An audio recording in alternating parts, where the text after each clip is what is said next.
temporal arteritis, or the new terminology which is giant cell arteritis.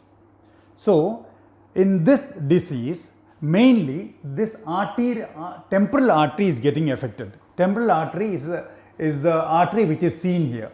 So, this gets affected. Why is this artery getting affected? Because there are some changes in the immune system in the body, and the immune system starts acting specifically against the the arteries.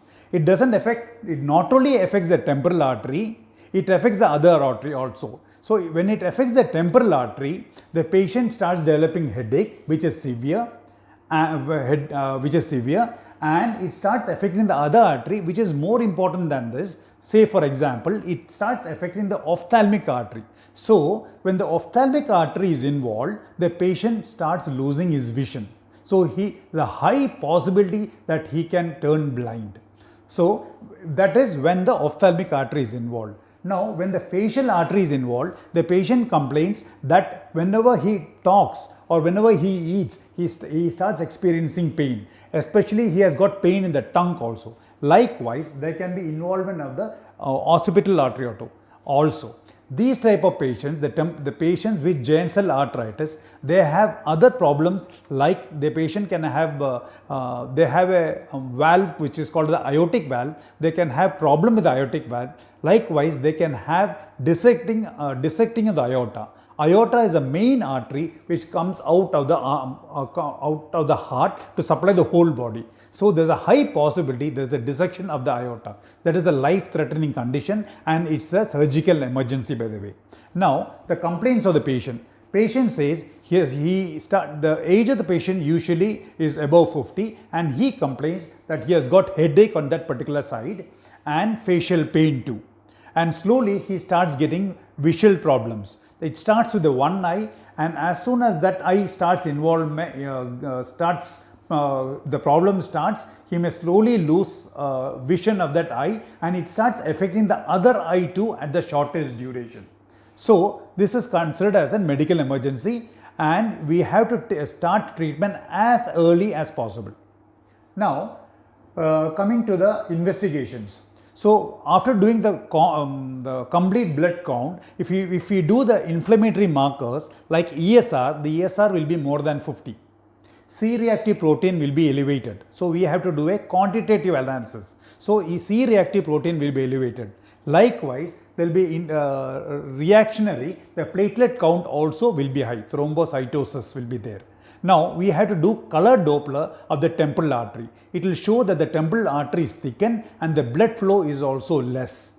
Now, we have to do MRI scan. Is not the normal MRI scan. We have to do 3 Tesla MRI scan so that our diagnostic accuracy increases. Now, since the patient has got other cardiac as well as the chances of dissecting aorta, we also need CT scan chest and an urgent reference to cardiothoracic surgeon.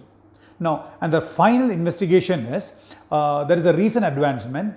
We can do a PET CT scan also. It will show high uptake in that particular area of temporal artery, or whichever artery is involved, the uptake can be seen. The only criteria being, if the patient is diabetic, the level of the sugar level should be as low, as normal as possible. That is the only indication for that. Now, if you ask me which one investigation will give me a diagnosis, the answer is going to be biopsy. So, the biopsy of the temporal artery. So, that should be at least 3 centimeters or more than that, so that we can have an accurate diagnosis. Now, coming to the treatment. So, when we have a provisional diagnosis, we will not wait till we get all the reports. We have to start the treatment at the earliest. Why? Because if we delay and wait for all the investigation, and if the one eye is involved, very soon the other eye is also going to get involved, and patient is going to lose his vision.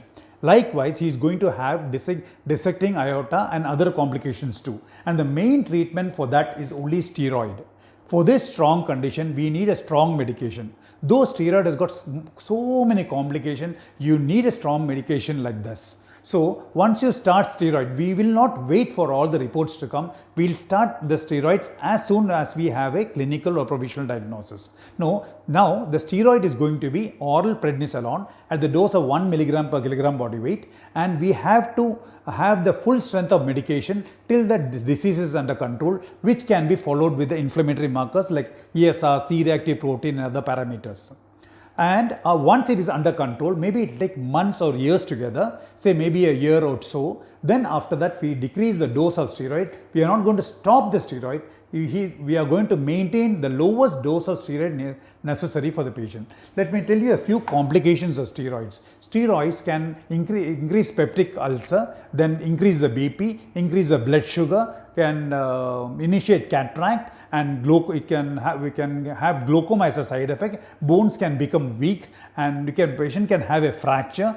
He can put on weight, sodium retention will be there, and I can give a long list of other complications. But we can keep all this under control provided you take the tablets properly and you keep on following up with the physician and just follow what all instruction he says, especially the blood sugar and the hypertension. And for peptic ulceration, you have to take the tablet after food only, and you have to take proton pump inhibitors, antacids also proton pump inhibitors, so that you don't develop peptic ulcer and it doesn't increase. So steroid therapy is a main therapy. Along with that, you have a recent advancement where there is an injection called tocilizumab. This acts against interleukin 6 receptors. So this is an antibody that targets these particular receptors. So this is now at present it's available only in injection forms.